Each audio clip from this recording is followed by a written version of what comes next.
पुण्यात्माओं, परमात्मा शब्द कहने से पाप कटने लग जाते हैं जीव के, लेकिन जो परमात्मा है उसको उद्देश्य बनाकर उसको परमात्मा कहा जाए।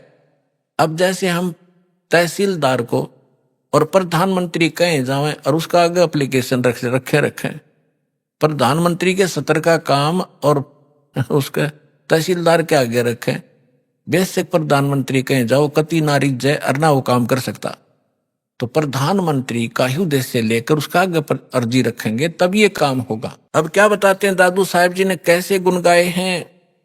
जो जो शरण कबीर के वो तिरगे अंत अपारे, दादू गुण के ता कहूं भाई कहत न आवे पार। कबीर करता आप है दूजा ना कोई, दादू पूर्ण जगत को भक्ति दृढ़ावत सोए। ठीका पूरा होवे जब सब कोई तजे शरीरे, दादू काल पकड़े नहीं जपे जो नाम कबीर। आदमी की आयु घटे तब जम घेरे आए, स्मरण किया कबीर का दादू लिया बचाए। मेट दिए अपराध सब आए मिले छन माही, दादू संग ले गए कबीर चरण की छाई। सेवक देव निज चरण का दादू अपना जान, भृंगी सत कबीर ने कीन्या आप समाने। दादू अंतर्गत सदा छिन छिन सुमरण ध्याने, वारू नाम कबीर पर पल पल मेरे प्राणे। सुन सुन साख कबीर की यू काल नवावे माथे, धन धन तीनों लोक में दादू जोड़े हाथ। केरी नाम कबीर का विखम काल गजराज, दादू भजन प्रताप से ये भाग्य सुनत आवाज। पल एक नाम कबीर का दादू मन चितलाए, अस्थि के असवार को ये स्वान काल ना खाए। सुमरत नाम कबीर का कटे काल की पीरे, दादू दिन दिन ऊंचा होवे फिर परमानंद सुख सीरे। दादू नाम कबीर की जय कोई लेवे ओटे, तिनको कबू लागे नहीं ये काल बजर की चोटे। और संत सब कूपे हैं कहते झरीता नीरे, दादू अगम अपार है ये दरिया सत कबीर। अब ही तेरी सब मिटे ये जन्म मरण की पीर, श्वास उश्वास सोमर ले दादू नाम कबीर। कोई सरगुण में रीझ रहा कोई निर्गुण ठहरावे, दादू गति कबीर की मोह से कही ना जावे। दादू नाम कबीर का सुन के कांपे काले, नाम भरोसे जो चले होए नवा का वाले। जिन मोह को निज नाम दिया सोए सतगुर हमारे, दादू दूसरा कोई नहीं ये कबीर सिरजनहारे। अब क्या बताया दादू जी ने, क्योंकि गरीबदास जी की महिमा चल रही है थोड़ा सा इसलिए हिंट देना पड़ा, इसका आगे लिंक है इससे। दादू साहब जी क्या कहते हैं कि सुन सुन साख कबीर की, साख माने महिमा, परमात्मा की सामर्थ्य है।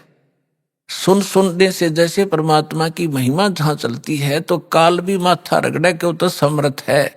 यो काल यहाँ का भगवान जो है, जो भगवान की महिमा कहीं होती है, सच्चाई उसकी सत्य महिमा सुनाई जाती है तो काल भी नाक रगड़े मत्था टेकता है कि हाँ भगवान तो समर्थ ही है, वो कबीर तो पूर्ण परमात्मा है। तो सुन सुन साख कबीर की काल नेवावे माथ, झुकावे माथा, और धन हो तीनों लोक में दादू जोड़े हाथ। फिर देखो कैसी तुलना की है, केरी नाम कबीर का और विखम काल गजराज, दादू भजन प्रताप से यू भाग्य सुनत आवाज। अब 21 ब्रह्मांड का स्वामी है। श्रीमद् भगवत गीता अध्याय नंबर 15 के श्लोक नंबर 18 में गीता ज्ञानदाता ये ब्रह्म है, काल है। ये खुद कहता है कि मेरे अंतर्गत जितने भी प्राणी हैं उनसे मैं उत्तम हूं, श्रेष्ठ हूं, उनसे तगड़ा हूं मैं। इसलिए मैं लोक वेद के आधार से पुरुषोत्तम प्रसिद्ध हो रहा हूं, क्योंकि जितने भी इसके अंतर्गत प्राणी हैं काल के, ये इनसे तगड़ा है। ये 1000 कला का ब्रह्मा विष्णु महेश 16 कला के, वो 1000 भुजा का ब्रह्मा विष्णु महेश 4 भुजा के। इनमें यहाँ के प्राणियों में ब्रह्मा विष्णु महेश हमसे सबसे तगड़े शक्तिशाली है, इनसे भी वो कई गुना शक्तिशाली है। तो ये कोई छोटी शक्ति नहीं है, कहने का भाव ये है। तो यहां दादू जी कहना चाहते हैं कि केरी नाम कबीर का, केरी मन बब्बर शेर, और बब्बर शेर कहीं धाड़ मारता हो और हाथी आसपास घूम रहा हो, हाथी इतना भयभीत हो जाता है, लीद कर देता, वो टट्टी कर देता, एकदम इतना डर जाता है, भाजगन की सोचा कि इधर से जान बचे मेरी। तो यहां कहने का भाव यह है कि हाथी कोई छोटा प्राणी नहीं है, आम प्राणियों से तगड़ा है, लेकिन उस बब्बर शेर के सामने वो भी फेल है, उसके सामने उसकी कोई अस्तित्व नहीं है। तो यहां दादू साहब जी ये बताना चाहते हैं कि केरी नाम कबीर है, परमात्मा का जो सत्य मंत्र है, और कबीर साहब को ऐसा समझो जैसे बब्बर शेर हो। और ये काल भी छोटा नहीं है, विषम काल गजराज, गजराज माने हाथियों का राजा, हाथियों में भी तगड़ा हाथी समझ लो। लेकिन दादू भजन प्रताप से ये भाग्य सुनत आवाज, नाम का सिमरन सतनाम जो आपको दिया जाएगा ये राम का नाम है। राम राम कोई मंत्र नहीं है, राम का नाम यानी जिससे वो राम प्राप्त हो वो नाम, वो 2 अक्षर का है। सतनाम जिसमें को मंत्र है, एक आपको गुप्त है वो तत्शब्द वो दिया जाता। आगे क्या बताते हैं, पल एक नाम कबीर का, जो परमेश्वर कबीर जी ने जो सत साधना बताई है, वो एक पल भी अगर जिसने सत साधना से भक्ति कर रखी हो, पल एक नाम कबीर का दादू मन चितलावे, अस्थि के असवार को स्वान काल नहीं खावे। अब देखो इन महापुरुषों की वाणी को समझना किसी बालक के बस की बात नहीं है। ये महापुरुष पाके पढ़े, दादू पंथी, कबीर पंथी, गरीबदास पंथी, किसी ने कख नहीं बताया इनकी वाणी का, ये समझ नहीं सके इनको। अब यहाँ कैसी पहले तो तुलना की कि परमात्मा को तो केरी बब्बर शेर समझो, और हाथी भी कोई छोटा नहीं है, लेकिन उसके सामने हाथी की कोई अस्तित्व नहीं है बब्बर शेर के सामने। तो हमारे समर्थ भगवान इतने शक्तिशाली हैं इस काल की तुलना में। अब आगे क्या बताते हैं कि आप जिन्होंने कबीर परमात्मा की शरण ले ली, आप बैठ गए हाथी पे, और काल को कह रहे हैं, काल को समझ लो डॉग, कुत्ता। हाथी पर बैठे व्यक्ति को वो स्वान हानि नहीं कर सकता किसी भी कीमत पर।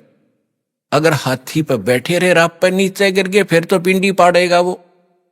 अगर परमात्मा की शरण छोड़ दी तो काल तो खाएगा ही खाएगा, वो तो उसका तैयार बैठा हो। तो जैसे हाथी के ऊपर इंसान बैठा हो और कुत्ते भौंकते रहते हैं, क्योंकि ये बताना चाहते हैं दादू साहब जी कि आप भगवान की शरण में आने के बाद इस काल की रीत से, पहुंच से इतने बाहर हो जाते हो जैसे काल ने समझ लियो फिर कुत्ता, आप बैठ गए हाथी पे, ये तुम्हें किसी भी प्रकार से हानि नहीं कर सकता, निकट भी नहीं आ सकता।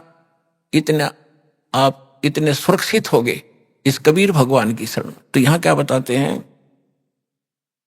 पल एक नाम कबीर का दादू मन चितलावे,